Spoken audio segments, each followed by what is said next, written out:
Good afternoon. My name is Brian. Today I'll be talking to you about how marine power is the answer to our energy crisis. So, first of all, why do we need power? Well, for one is the population of the world is over 7 billion people, and now we are accustomed to power and cannot not have power. Another thing is medicine. A lot of machines that keep people alive require electricity, and if you shut off electricity, death is the ultimate result.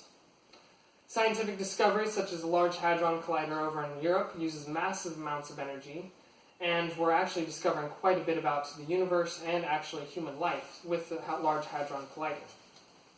Another thing is defense. Unfortunately, we'll always have wars, and electricity is vital to protect a country or countries from war. So why is marine power the answer? Marine power the ocean covers 71% of the planet, and that's a lot of uninhabited space.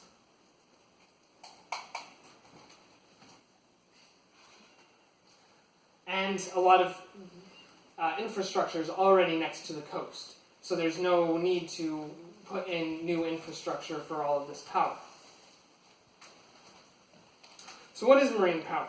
Marine power is mostly divided by ocean tides, ocean waves, current energy, and actually wind, believe it or not.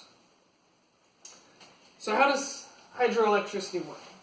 Hydroelectricity is technically water flowing from a high volume to a low volume, typically through a channel, spinning a turbine, going up to a power plant and a generator, and then sending the electricity elsewhere.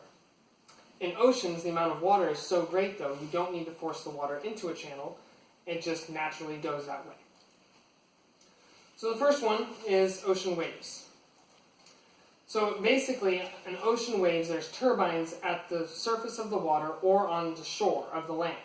And the water coming up spins the turbines and then generates electricity. California has recently implemented these and is having much success, as is the Netherlands. The Netherlands is almost exclusively through ocean wave power. The issue with this, though, is oftentimes people vandalize these, and it's also a huge health hazard, potentially, for recreational people at the beach. That's an example of one in the Netherlands. You can see how the water is coming up, shooting up, and the turbines are all in here. Then there's ocean tides. Ocean tides is a very similar thought process. It's pretty much windmills underneath the water, and the tides of the ocean coming in and receding spin the turbines that way. Hawaii has implemented some of these and actually is having minimal success with them.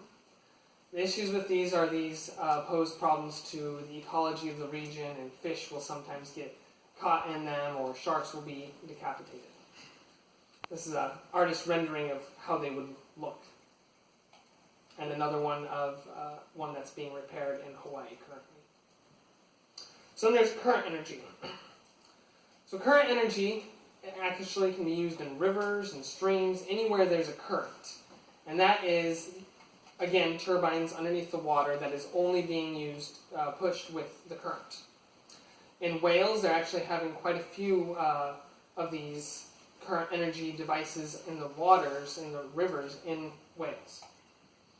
The issues again with these is oftentimes you'll have debris floating down rivers and down streams, and they'll get caught, or in a very silty river, the silt will get into all the gears of the turbines and cause more issues.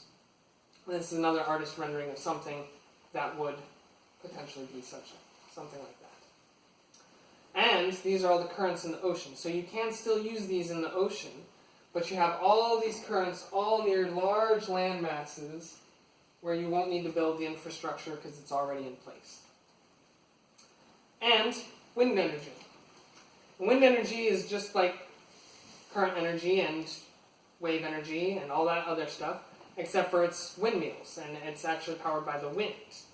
The issues with that, again, are the ecological consequences of installing something in the middle of the ocean, such as this. This is actually in Hawaii right now. So, the future. And Marine energy is basically energy brought to you by the ocean, which is covering 71% of the planet.